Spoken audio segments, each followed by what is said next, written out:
নমস্কার বন্ধুরা, আমি তনুশ্রী ঘোষ। আমি আবার চলে এসেছি একটা লং ভিডিও নিয়ে। আর আজকের ভিডিও হচ্ছে রেসিপির ভিডিও। বুঝতেই পারছো, এঁচোড় চিংড়ি পাতুরি করছি। আর কি কি লাগছে তোমাদের সাথে শেয়ার করব। চলো। আর করছি আমি এঁচোড় চিংড়ি ভাপা। দুটোই একই হবে এঁচোড় দিয়ে, কিন্তু দুটো দুরকমভাবে তৈরি করব। আর কি কি উপকরণ লাগছে সেটা তোমাদের সাথে শেয়ার করি। চলো। প্রথমে লাগছে এঁচোড়, নুন হলুদ দিয়ে সেদ্ধ করে নেব। এটাকে আমি সেদ্ধ করে নিয়েছিলাম। আর লাগছে সর্ষে পোস্ত বাটা, অবশ্যই এতে তো সর্ষে পোস্ত লাগবেই। আর নিয়ে নিচ্ছি কলা পাতা। কলা পাতাটা দেখো এরকমভাবে কেটে নেবে তোমরা। আর যদি পারো তো একটু, যদি কচি কলা পাতা হয় তাহলে একটু বেশি ভালো হয়। আমারটা খুব মানে বুড়ো পাতা হয়ে গিয়েছিল, যাই হোক অসুবিধা ছিল না। আর নিয়ে নিচ্ছি রসুনের কোয়া। আর নেব নারকেল কোড়া বা নারকেলের গুঁড়ো দুধ। নিচ্ছি ধনে পাতা কুচি। আর নিয়ে নিচ্ছি অবশ্যই চিংড়ি মাছ, নুন হলুদ দিয়ে মেখে রেখেছিলাম। আর নিচ্ছি কাঁচা লঙ্কা, গুঁড়ো লঙ্কা আর গোলমরিচের গুঁড়ো। এবার নিয়ে নিচ্ছি টক দই। টক দইটা একটু অনেকটাই নিতে হবে। এবারে প্রথমে সর্ষের তেল কড়াইতে দিয়ে মাছগুলো একটু হালকা হালকা করে ভেজে নেব।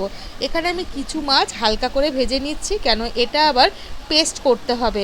যা যা উপকরণগুলো তোমায় দেখালাম, মোটামুটি ধরো রসুন ছিল, এঁচোড় ছিল, ধনে পাতা ছিল, এইগুলো সব এর মধ্যে দিয়ে দেবো।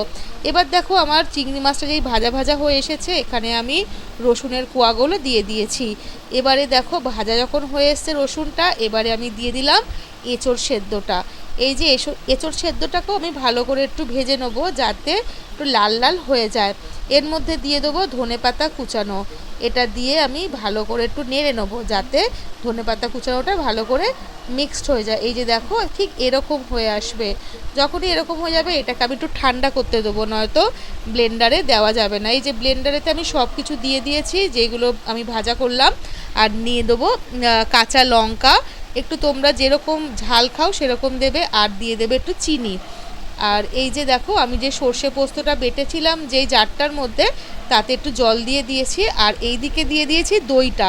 সব রকম দিয়ে আমি প্রথমে একটা পেস্ট করে নেবো। আমার পেস্টটা হয়ে গেছে, ওটা দেখাতে পারিনি। আর এই যে দেখো গুঁড়ো লঙ্কা আর মরিচ গুঁড়োটা দিয়ে দিয়েছি। আর দিয়ে দিলাম পোস্ত সর্ষে বাটাটা।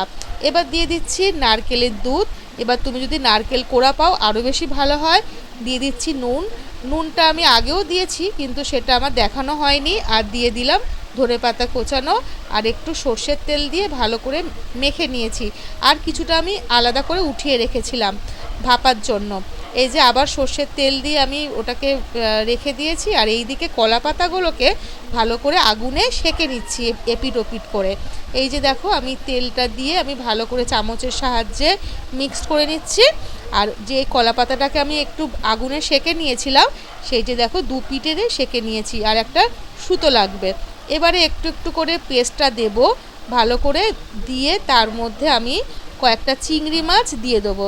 এবারে তুমি যেরকম চিংড়ি মাছ দেবে, আমি এখানে তিনটে তিনটে করে দিয়েছি। আর পেস্টের সময় যেহেতু চিংড়ি মাছ দিয়েছিলাম, ওর মধ্যে হয়ে গেছে। এই যে দেখো আমি এবারে কড়াইতে আমি মানে ফ্রাই প্যানে করলে এগুলো বেশি ভালো হয়, তো তার মধ্যে আমি সাদা তেল দিয়ে দিয়েছি। সাদা তেলটা গরম হতেই এই যে দেখো প্রথমে সুতো দিয়ে বেঁধে রেখেছিলাম এরকমভাবে, সেটা তোমাদের দেখানো হয়নি, একটু ভিডিও করতে আমার অসুবিধা হচ্ছিল। এবার এক পিঠ যেই মানে ভাজতে দেবো, অমনি একটা ঢাকা দিয়ে দেবো, যাতে একটু ভালো করে ভাজা হয়ে যায়। এবার ভাজা হয়ে গেলে একটা চিমটির সাহায্যে বা খুন্তির সাহায্যেও তোমরা যদি উল্টাতে পারো খুব ভালো হয়। এরকমভাবে উল্টিয়ে নেবে। এই যে দেখো আমি উল্টিয়ে নিয়ে আস্তে আস্তে করে আবার ভাজা ভাজা হয়ে এসছে। এবার এটা আমি ভালো করে ভেজে নিয়েছি, যাতে এটা হয়ে যায়। এই যে দেখো আরও দুখানা আছে, ওটা আমি পরে ভাজবো। এই দিকে একটা আমার ভাজা হয়ে গেছে। এবার আমি কাঁচির সাহায্যে আমি সুতোটাকে সব ছিঁড়ে নিচ্ছি। এবারে দেখি কেমন হয়েছে। আশা করছি ভালোই হবে। আর সত্যি বলছি, খেতে সেই দিন অপূর্ব হয়েছিল।